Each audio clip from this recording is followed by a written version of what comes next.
ብዙ ጊዜ ምን ይፈጠራል መሰላችሁ? ስፔሻሊ ከኢትዮጵያ ውጭ የምትኖሩ አብዛኞቻችሁ ሰዎች ዛሬ ቢሮ አገልግሎት ነበረኝ። አንዲት እናት ስቅስቅ ብላ እያለቀሰች ነበር እና እናቴ ምን ሆነሽ ነው አልኳት። እና ስቅስቅ ብላ ማልቀሷ ብቻ አይደለም መሞት ነው የምትፈልገው መሞት። እና እያየኋት እናቴ ምን ሆነሽ ነው አልኳት። ተልጅ ይጸልይልኝ አለች። አሜሪካ ይሻለው አሜሪካ ደርሰሽ ከመጣሽ በኋላ ግን ከባድ ችግር ተፈጥሯል። አሁን እንደማይሽ ነሽ መሞት ነው የምትፈልጊው። ላይፍ አስጠልቶሻል። እውነት ነው ነብይ አለችኝ። ስቅስቅ ብላ እያለቀሰች ታሪኳን ነገረች። እንደዚህ አለችኝ።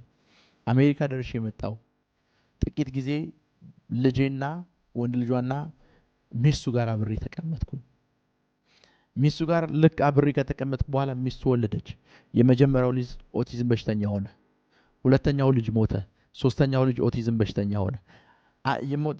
የሞተው ልጅ ሲቀነስ ሌላ ተጨማሪ 3 ልጆች ወለዱ። አራተኛ የተወለደው ደግሞ ልክ እንደ ሴቷ ታማሚ ሆነች። ከዛ ኢትዮጵያ ስትመጣ ልጇና የልጇ ሚስት ደውለው አንቺ መተተሽ ነው ልጃችን የሞተችው። የገዛ እናቱን እኮ ነው። አንቺ መተተሽ ነው ልጃችን የሞተችው። እነዚህም ኦቲዝም በሽተኛ የሆኑት ከሞቱ አንቺ ነሽ ተጠያቂ የምትሆኚው አላት። ሁለቱም እንደዚሁ አላት። ልክ ይሄንን የሰማች ሰዓት ለመኖር የሚሆን ተስፋ ያጣችው። በቃ ነብይ መሞት ነው ፈልገው መሞት ነው እግዚአብሔር የሱንም አእምሮ ይቀይራል የባለቤቱንም አእምሮ ይቀይራል ብዬ መጸለይ ጀመርኩኝ። ክብር ለኢየሱስ ይሁን። አሜሪካ ለመሄድ ልጄ ብላ የምትጓጓዋ ሴት የምትጓጓዋ እናት አሁን መሞት የፈለገችው በአንድ ምክንያት ነው። ከልጇ የጠበቀችውን ፍቅር ያጣች ሰዓት፣ ይወደኛል፣ ያፈቅረኛል፣ ያስብልኛል ብላ ከምትጠብቀው ልጇ የምትጠብቀውን ፍቅር ያሳጣች ሰዓት ለመኖር የሚሆን ኃይል ያጣችው። ክብር ለኢየሱስ ይሁን። ተመልሼ መጥቻለሁ። ያለፉትን ሳምንታት በውስጣችን ያለውን የጸጋን ስጦታ በውስጣችን እግዚአብሔር ያስቀመጠውን የመንፈስ ቅዱስን ስጦታ እንዴት ማወቅ እንችላለን በሚል መንገድ የተማማርን ነበር። የመጀመሪያዎቹን 1 እና 2 ሳምንታት ያስተማርኩት እንዴት ስጦታዎቹ እንደሚተላለፉ ወይም እንዴት ስጦታዎቹ አንድ ሰው ህይወት ላይ እንደሚሆኑ ነበር ሳስተምር የነበረው። 3ኛ ሳምንት ላይ ስጦታዎቹ ስለምትቀበሉበት መንገድ አስተምሬያለሁ። አይ ቲንክ 4 መንገዶችን አስተምሬያለሁ። ስጦታዎቹን የምታውቁበት በውስጣቸው ያለውን የመንፈስ ቅዱስ ስጦታን የምታውቁበትን 4 መንገድ አስተምሬያለሁ። ክብር ለኢየሱስ ይሁን። ዛሬም ካለፈው ትምህርታችን የቀጠለ ነው። ክብር ለኢየሱስ ይሁን። አሁን ያለፈው ሳምንት ላይ እንዴት የመንፈስ ቅዱስን ስጦታ እንደምታውቁ የምታውቁባቸው መንገዶች አስተምሬያለሁ። አሁን ደግሞ የምትገልጡበትን መንገድ አስተምራለሁ። እንዴት የመንፈስ ቅዱስ በውስጣችሁ የተቀመጠውን የእግዚአብሔርን ጸጋና ስጦታ እንዴት እንደምትገልጡትና የምትገልጡበትን መንገድ አስተምራለሁ። መጽሐፍ ቅዱሳችንን የአንደኛ ቆሮንቶስ ምዕራፍ 13 እንከፍታለን። አንደኛ ቆሮንቶስ ምዕራፍ 13 እንከፍታለን። አንደኛ ቆሮንቶስ ምዕራፍ 13 ከቁጥር 1 ጀምሮ እናነባለን። አንደኛ ቆሮንቶስ በሰዎችና በመላእክት ልሳን ብናገር ፍቅር ግን ከሌለኝ እንደሚጮህ ናስ ወይም እንደሚንሿንሿ ጽናጽል ሆኛለሁ። እሺ ትንቢት ቢኖረኝ ምስጢርን ሁሉ ባውቅ ተራሮችንም እስካፈልስ ድረስ እምነት ሁሉ ቢኖረኝ ፍቅር ግን ከሌለኝ ከንቱ ነኝ። ድሆችን ልመግብ ያለኝን ሁሉ ባካፈል ስጋዬንም ለእሳት መቃጠል አሳልፌ ብሰጥ ፍቅር ግን ከሌለኝ ምንም አይጠቅመኝም። ፍቅር ይታገሳል፣ ቸርነትንም ያደርጋል። ፍቅር አይቀናም፣ ፍቅር አይመካም፣ ፍቅር አይታበይም። የማይገባውንም አያደርግም፣ የራሱንም አይፈልግም። የሰውን አይደለም፣ የራሱን እንኳን አይፈልግም። አይበሳጭም፣ በደልን አይቆጥርም። ከእውነት ጋር ደስ ይለዋል እንጂ ስለ አመጻ ደስ አይለውም።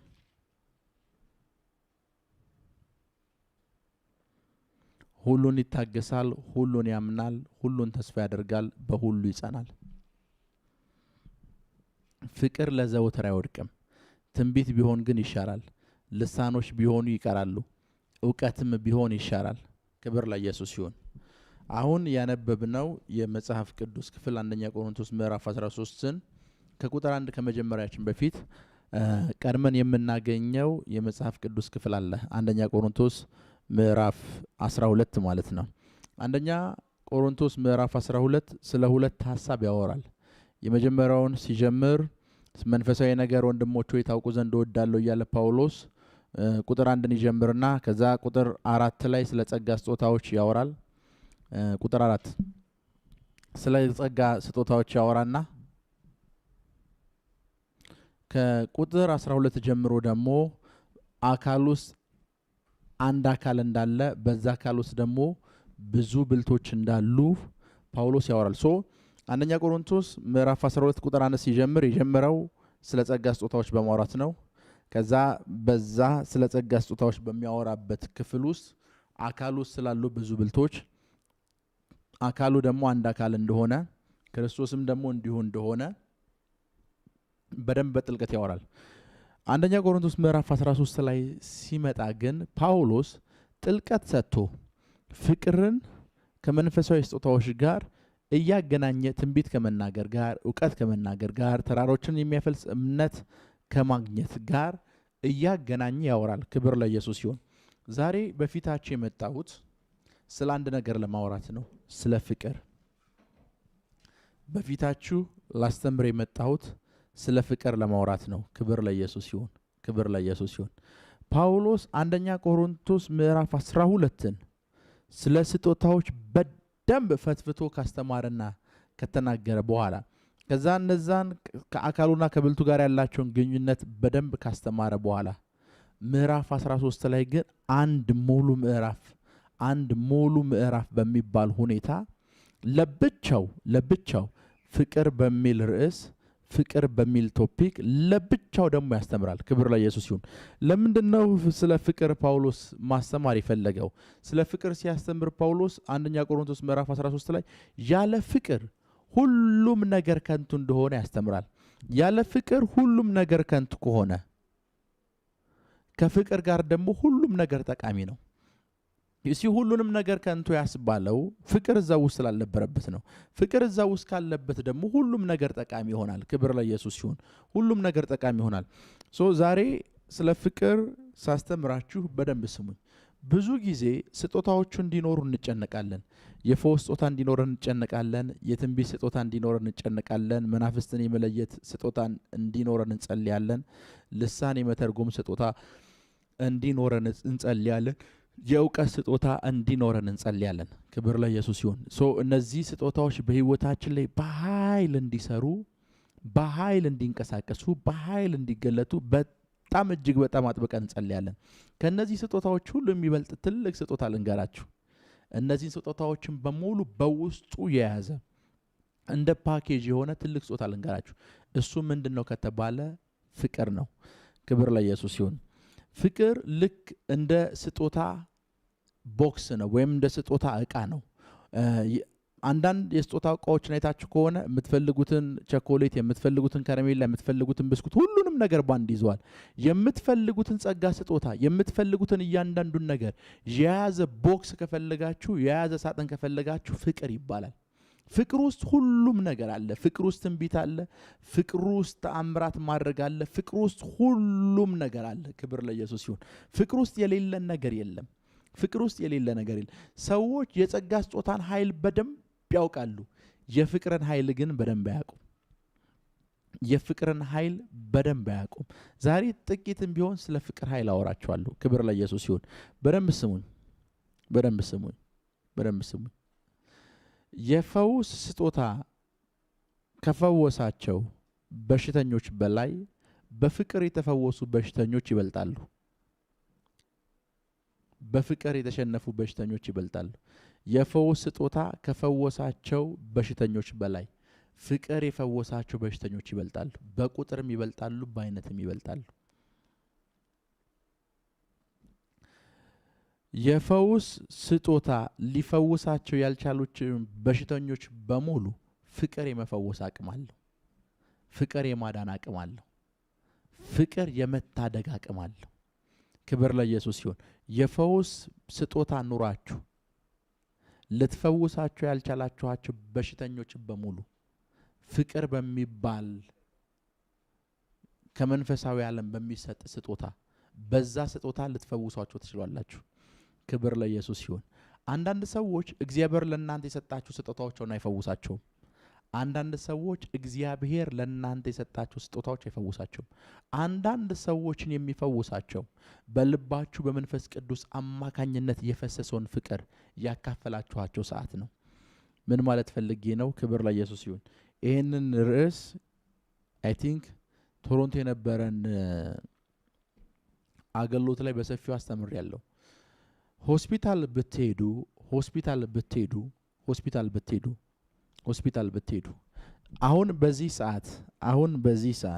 አሁን በዚህ ሰዓት አንድ ወንድማችሁ ታሞ ሆስፒታል ቢገባ፣ አንድ ወንድማችሁ እጅግ በጣም የምትሳሱለት የኔ የምትሉት ሰው ታሞ ሆስፒታል ቢገባ ዶክተሮች የቻሉትን በሙሉ ሊያድኑት ይሞክራሉ። ዶክተሮች የቻሉትን በሙሉ ሊፈውሱት ይሞክራሉ።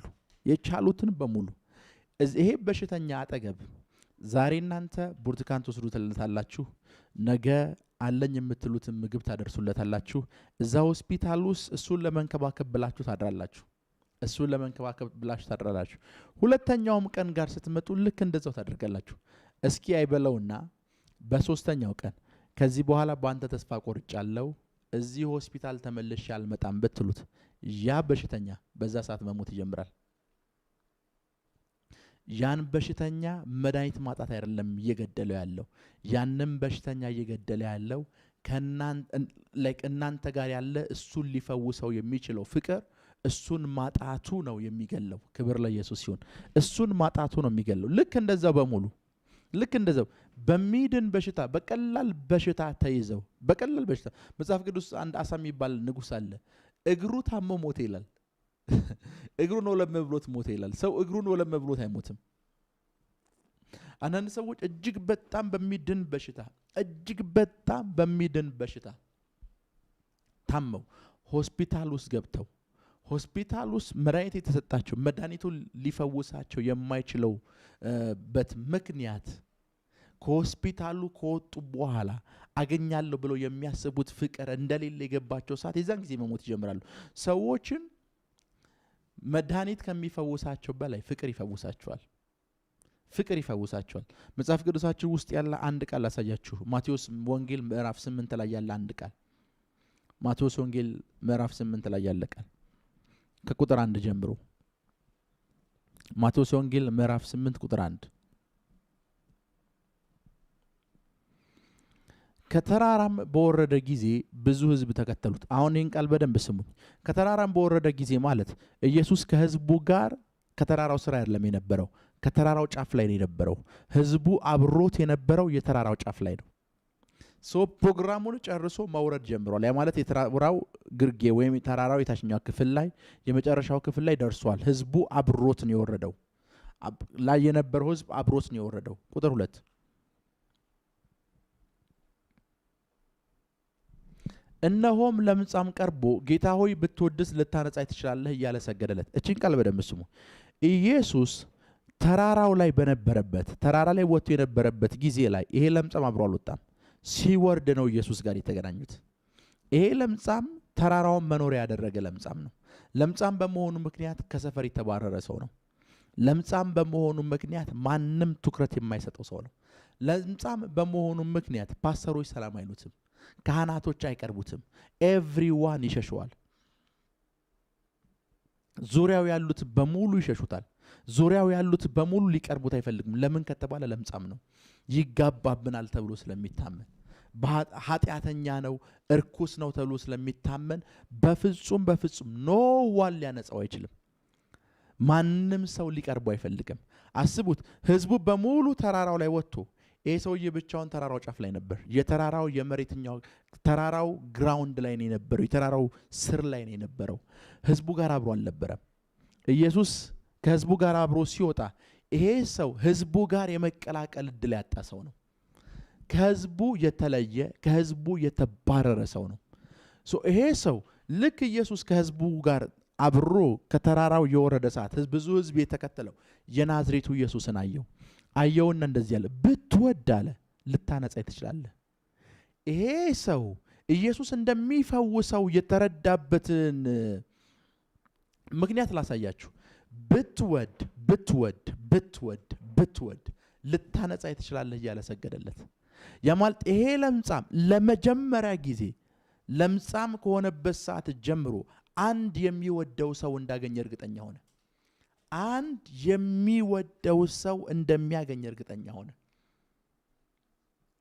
አንድ የሚወደው ሰው እንዳገኘ እርግጠኛ ሆነ። ቀረበና እንደዚህ ያለ ብትወድ አለው። ብትወድ ያማልጥ ለኔ የሚሆን ፍቅር እንዳለ አይቻለሁ፣ እንደምትወደኝም አይቻለሁ። ሌላው ሲጸየፈኝ አንተ ቀርበኛል። አሁን ሌላው ሲጸየፈኝ አንተ ማውራት ካንተ ጋር የመነጋገር እድል ሰጥተኛል። ያ ማለት ትወደኛለህ ማለት ደግሞ እኔን ማንጻት የሚችል ኃይል አለህ ማለት ነው። ፕሊዝ ብትወድ አለው ልታነጻኝ ትችላለህ እያለ ሰገደለት። ቁጥር 3 እጁንም ዘርግቶ ዳሰሰውና ክብር ለኢየሱስ ይሁን። እችን ቃል በደንብ ይዋት። እጁን ዘርግቶ ዳሰሰው። ማንም ሰው ለምጻም የሆነን ሰው አይዳሰስም። ማንም ሰው ካህኑ አይዳሰስም። ወላጆቹ እንኳን አይዳሰሱትም። ወላጆቹ ለምጻም የሆነን ሰው ሰላምታ እንኳን አይሰጡም። ኢየሱስ እንደሚወደው ይህ ሰውዬ እርግጠኛ ሆኗል። ኢየሱስ ለሱ የሚሆን ፍቅር እንዳለው እርግጠኛ ሆኗል። የሚወደው ሰው ስላገኘ አሁን ለመኖር ውስጡ ተነሳሳ። ለመኖር አቅም አገኘ። ውስጡ ታደሰ። ከነበረበት ተስፋ መቁረጥና ዳይለማ ውስጥ ወጣ። ኢየሱስ እጁን ዘረጋ። ይቺ ምን ያክል እንደሚወደው ምን ያክል እንደሚያፈቅረው ለማሳየት እጁን ዘረጋለትና እንደዚህ ያለው እወዳለሁ ንጻ አለው። እወዳለሁ ንጻ አለው። ይሄ ለምጻም ሰው የሱን ፈውስ ያየው በሚያፈቅረው ሰው ውስጥ ነው። በሚያፈቅረው ሰው ውስጥ የሱን ፈውስ አይቷል። እወዳለሁ ንጻ አለው። የናዝሬቱ ኢየሱስ አዳኝ የሆነው አምላክ የሆነው የናዝሬቱ ኢየሱስ ሰው የሆነው ኢየሱስ ወዲያው ለምጹ ነጻ ይላል። ክብር ለኢየሱስ ይሁን። ብዙ ጊዜ ኢየሱስ ሰዎችን ከሚፈውስበት መንገድ አንዱ ወይም ከሚፈውስበት መንገድ መካከል አንዱ ምንድነው ካላችሁኝ ለሰዎች ያለው ፍቅር ነው ፈውስን ከሱ ውስጥ እንዲወጣ የሚያደርገው። ያ ሊራራላቸዋል። ሳምታይምስ ያለቅሳል። ክብር ለኢየሱስ ይሁን። አጠገባችሁ ላለ ሰው የሚራራ አጠገባችሁ ያለውን ሰው የሚያፈቅር ልብ ከሌላችሁ 20 እና 30 ስጦታዎች እናንተ ላይፍ ላይ ቢኖሩም ሁሉም ነገር ሲባዛ በዜሮ ናቸው። 20 የመንፈስ ቅዱስ ስጦታ ካለው ሰው ይልቅ አንድ ስጦታና ብዙ ፍቅር ያለው ሰው ይበልጣል። አንድ ስጦታ ብዙ ፍቅር ያለው ሰው ይበልጣል። ብዙ ፍቅር ያለው ሰው ይበልጣል። ክብር ለኢየሱስ ይሁን። በውስጣችሁ የምታካፍሉት ፍቅር አለ። ለሌላው ሼር የምታደርጉት አንዳንድ ሰዎች የእናንተን ጸሎት አይፈልጉም። አንዳንድ ሰዎች የእናንተን የፈውስ ጸሎት የእናንተን የተአምራት ጸሎት አይፈልጉም። አንዳንድ ሰዎች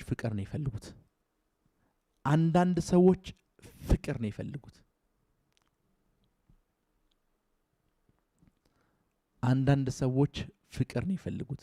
እንደምታፈቅሯቸው ያሳያችኋቸው ሰዓት የዛን ጊዜ ተፈውሳችኋላችሁ። እንደምታፈቅሯቸው ያያችሁ ያወቁ ሰዓት የዛን ጊዜ ለመኖር የበለጠ ተስፋ ያገኛሉ። ብዙ ጊዜ ምን ይፈጠራል መሰላችሁ? ስፔሻሊ ከኢትዮጵያ ውጭ የምትኖሩ አብዛኞቻችሁ ሰዎች ለቤተሰቦቻችሁ ለሚወዳችሁ ቤተሰቦች ከደወላችሁ 20 ዓመታችሁ ነው። ምክንያቱም ከደወላችሁ 10 ዓመታችሁ ነው። ከደወሏችሁ 5 ዓመቶቻችሁ ነው። ቤተሰቦቻችሁ ስልክና ደውል ያያችሁ ሰዓት ሁሉ ጊዜ ቤተሰቦቻችሁ ከናንተ ገንዘብ የሚፈልጉ መስሎ አይሰማችሁ።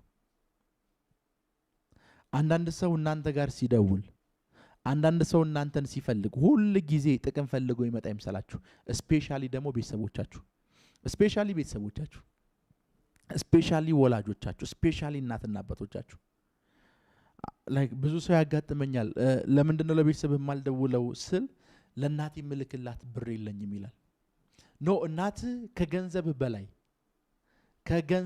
በላይ ለሷ ከምትልክላት ብር በላይ አንተ ለሷ ያለህን ልብ ነው የምትፈልገው። አባትህም ልክ እንደዛው ላንተ ያለውን ልብ ነው ይፈልገው። ብዙ ወላጆችን ሰምታችሁ ከሆነ በቃ ልጄን አይቼ ነው መሞት የሚፈልገው ይላችኋል።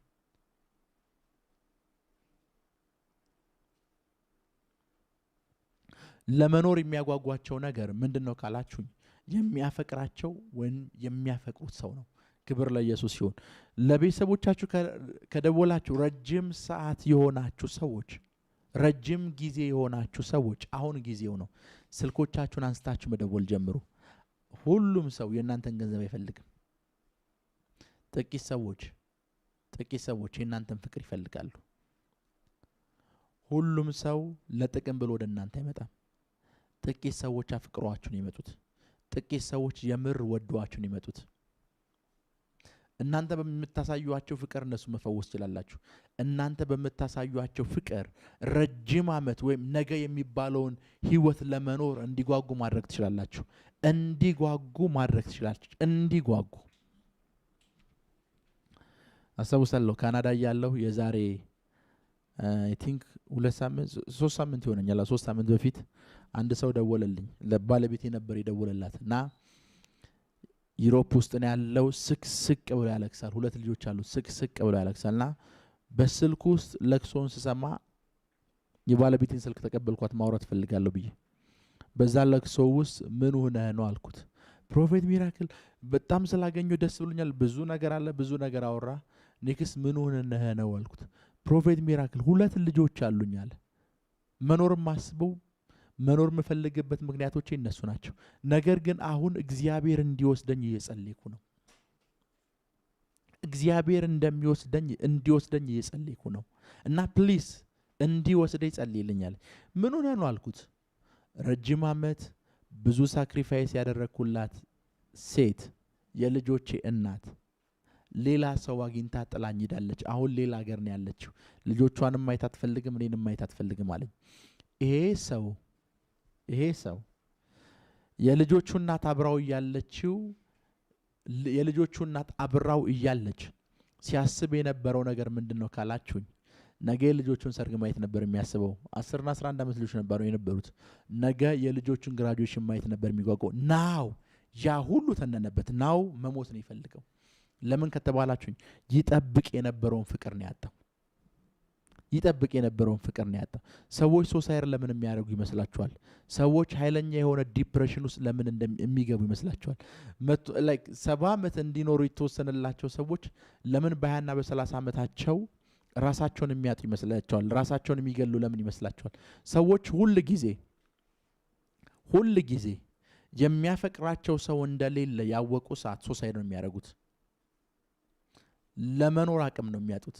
ለመኖር ጉልበት ነው የሚያጡት። ክብር ለኢየሱስ ይሁን። ዛሬ ይህንን ትምህርት እያስተማርኩ ያለሁት አንድ ነገር ነው። ምናልባት የመኖር ተስፋ ያጣን ሰው መንፈስ ቅዱስ በእናንተ ውስጥ ባፈሰሰው ፍቅር እንድትፈውሱት ነው። ፍቅርን ማካፈል እንድትችሉ ነው። ፍቅርን ሼር ማድረግ እንድትችሉ ነው። ፍቅርን ለሌላው ማጋባት እንድትችሉ ነው። ክብር ለሌላው የመኖር ተስፋ ምክንያት እንድትሆኑ ነው። ማንም ሰው አይፈልጋቸውም የተባሉ ሰዎችን አሁን መደወል ጀምሩ። ያቺ ሰማርያዊት ሴት ትዝ ትላችኋለች። ዮሐንስ ወንጌል ምዕራፍ 4 ላይ ያለችው ተደብቃ ነው የምትወጣው፣ ተደብቃ ነው የምትገባው። አስቡት፣ ጌታ ኢየሱስ ሰማርያ ውስጥ ሳይገባ ሴትዮዋን አይቶታል። ሰማርያ ውስጥ ሳይገባ ሰፈሩ ሰላም ሊላት አይፈልግም። ቢኮዝ እሷ ውሃ የምትቀዳበት ሰዓት ላይ ውሃ የሚቀዳ ሰው የለም። ብቸኛ ነች። ኖ ዋን። ከዛ ጌታ ኢየሱስ ሴትዮዋ ጋር ማውራት ጀመረ። ሐዋርያቶቹ ወይም ደቀ መዛሙርቶቹ ሲመለስ ከሴት ጋር በማውራቱ ተደነቁ። ስፔሻሊ ደግሞ እንደዚህ አይነት ሴት ሰፈር የገፋት፣ ሰፈር አመንዝራ ነች፣ ሰፈር ዘማዊ ነች፣ ሰፈር ዱርዬ ነች ብሎ የገፋትን ሴት እሷን ቁጭ ብሎ ማውራቱ ደነቃቸው። ሴትየዋ አስቡት፣ ሰው መካከል ቀርባ መታየት የማትፈልግ ሴት ልክ ኢየሱስ እንደሚወዳት እንደሚያፈቅራት ስለ ባሎቿ ቁጥር ጊዜ ሰጥቷት ሲያወራ ህዝብ መሃል ተቀላቅላ ስለሱ ማውራት ጀመረች። ህዝብ የገፋት ሴትዮ ህዝብ ጋር ለመቀላቀል አቅም አገኘች። ህዝብ ጋር ለመቀላቀል አቅም አገኘች። ሰዎች ለመነሳት የእናንተን ፍቅር ይጠብቃሉ። እናንተ የምታካፍሏቸውን ፍቅር ይጠብቃሉ። ለዛ ነው ጳውሎስ ተራራን የማንቀሳቀስ እምነት እንኳን ቢኖረኝ ፍቅር ግን ከሌለኝ ከንቱ ነኝ ያለው። ክብር ለኢየሱስ ይሁን። ዙሪያችሁ ላሉ ሰዎች ፍቅራችሁን ሼር አድርጉላቸው። ለቤተሰቦቻችሁ ደውሉላቸው፣ እንደምትወዷቸው ነገሯቸው። 3 ዓመት 5 ዓመት 6 ዓመት 1 ዓመት ቤተሰብ አይዘጋም። ዛሬ ቢሮ አገልግሎት ነበረኝ። አንዲት እናት ስቅስቅ ብላ እያለቀሰች ነበር እና እናቴ ምን ሆነሽ ነው አልኳት። እና ስቅስቅ ብላ ማልቀሷ ብቻ አይደለም መሞት ነው የምትፈልገው፣ መሞት እና ያዩሃት እናቴ ምን ሆነሽ ነው አልኳት። ተልጅ ይጸልይልኝ አለች።